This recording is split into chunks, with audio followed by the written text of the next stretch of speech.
Ингушетия впервые примет всероссийский фестиваль ГТО среди студентов. Он состоится с 9 по 15 сентября. Соревнования развернутся в спортивно-тренировочном центре Мушичи, детском оздоровительном лагере ЭРЗИ, на футбольной арене в Назрани и в физкультурно-оздоровительном комплексе с бассейном имени Баэли Дзаурова в Сунже. Программа фестиваля насыщенная. Наклон вперед, поднимание туловища, стрельба, прыжки в длину, бег на различные дистанции, плавание и метание снаряда. Как отметил в своем телеграм-канале глава республики Махмуд Али Кариматов, это значимое событие для нашего региона, тем более, что оно приурочено к 80-летию победы в Великой Отечественной войне. Мы ожидаем около 500 молодых, энергичных участников из разных уголков страны.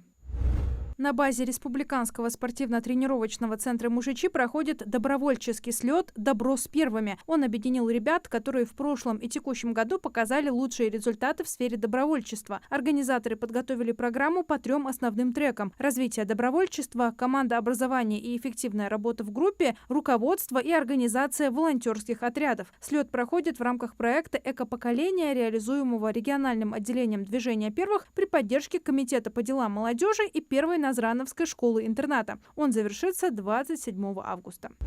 Россиянам планируют запретить иметь более 10 банковских карт в рамках второго пакета мер против кибермошенничества, сообщили в аппарате вице-премьера, руководителя аппарата правительства России Дмитрия Григоренко. Уточняется, что туда вошло порядка 20 инициатив по защите граждан в цифровой сфере. Авторы мер рассчитывают, что ограничение количества банковских карт поможет в борьбе с дроперами, посредниками мошенников, которые передают им свои карты или электронные кошельки. Минздрав России ведет работу над критериями формирования перечня стратегически значимых лекарств, сообщили в ведомстве. В конце июля президент Владимир Путин подписал закон, согласно которому с 1 сентября в России ведут перечень стратегически важных лекарств для лечения преобладающих в России болезней. Производство таких препаратов должно быть обеспечено на территории страны. Закон также обязывает Кабмин вести перечень таких медикаментов и определять критерии для его формирования. В Минздраве указали, что в настоящее время документ проходит межведомственное согласование.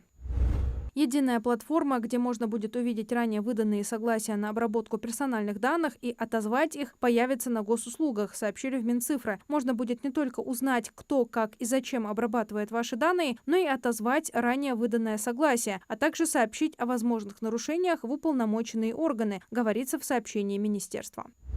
Родители, которые хотят посетить школьные линейки в День знаний, могут взять на работе выходной за счет ежегодного оплачиваемого отпуска, сообщила пресс-служба Минтруда России в своем телеграм-канале. Там отметили, что этот вопрос также нужно согласовать с руководством, если 1 сентября не указано в общем графике отпусков. В Минтруде добавили, что сотрудник может оформить отпуск без сохранения зарплаты. Его можно дать по семейным обстоятельствам или другой уважительной причине.